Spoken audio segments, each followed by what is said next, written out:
अस्सलामुअलैकुम તમામ બિરાદરાને ઇસ્લામ અને તમામ દેશના ભાઈઓ તથા બહેનોને અને વાગરા ગામના ભાઈઓ અને બહેનોને ઈદ ઉલ અદહાની ખૂબ ખૂબ મુબારકબાદ। ઈદ ઉલ અદહા એ કુરબાનીનો દિવસ છે। કુરબાની એટલે ત્યાગ અને બલિદાન, પ્રેમ અને ભાવનાનો દિવસ છે। કુરબાની શું છે? તો કુરબાની ઇબ્રાહીમ અલૈહિસ્સલામની સુન્નત છે કે જ્યારે અલ્લાહ તાલાએ ઇબ્રાહીમ અલૈહિસ્સલામને ખ્વાબના જરીએ હુકમ કર્યો કે તમારી કોઈ પ્યારી ચીज़ને કુરબાન કરો, તો અલ્લાહ તાલાના ઈશારાને ઇબ્રાહીમ અલૈહિસ્સલામ સમજી ગયા અને ઇસ્માઇલ અલૈહિસ્સલામ જે એમના લડકા છે એમને કુરબાન કરવાનું નક્કી કર્યું અને કુરબાન ગાહ પર એમને લઈ ગયા। તો ઇબ્રાહીમ અલૈહિસ્સલામે ઇસ્માઇલ અલૈહિસ્સલામને કીધું કે અલ્લાહની રાહમાં તમને કુરબાન કરવાના છે। તો ઇસ્માઇલ અલૈહિસ્સલામે કીધું કે અલ્લાહના હુકમનું અબ્બાજાન તમે પાલન કરો, બેશક તમે મને સબર કરવાવાળો પામશો।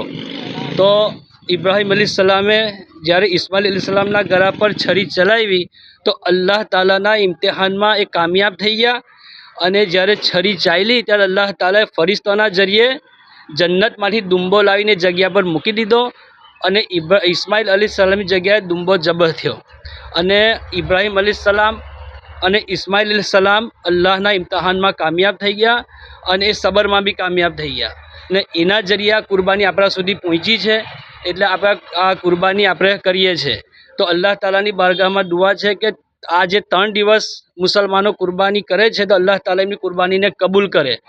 અને બીજું કે આ હજના પણ દિવસો છે અને લાખો બલકે કરોડની પણ ઉપર હાજીઓ હવે મક્કાતુલ મુકર્રમામાં ભેગા થયા છે। તો આપણે દુઆ કરીએ કે અલ્લાહ તાલા તમામ હાજીઓની હજ કબૂલ કરે અને એમનો સફર આસાન કરે। અને બીજું કે આપણે દુઆ કરીએ કે તમામ દુનિયામાં આ નેક દિવસે અમન અને શાંતિ કાયમ રહે, આપણા દેશમાં પણ કોમી એકતા, અખંડિતતા, પ્રેમ અને ભાવના કાયમ રહે, આપણો દેશ દિવસે દિવસે તરક્કી કરે અને ખાસ કરીને વાગરામાં કોમી એકતા બની રહે, ભાઈચારો બની રહે, પ્રેમ અને ભાવના બની રહે ને વાગરા પર દિવસે તરક્કી કરી અલ્લાહની બારગાહમાં દુઆ છે।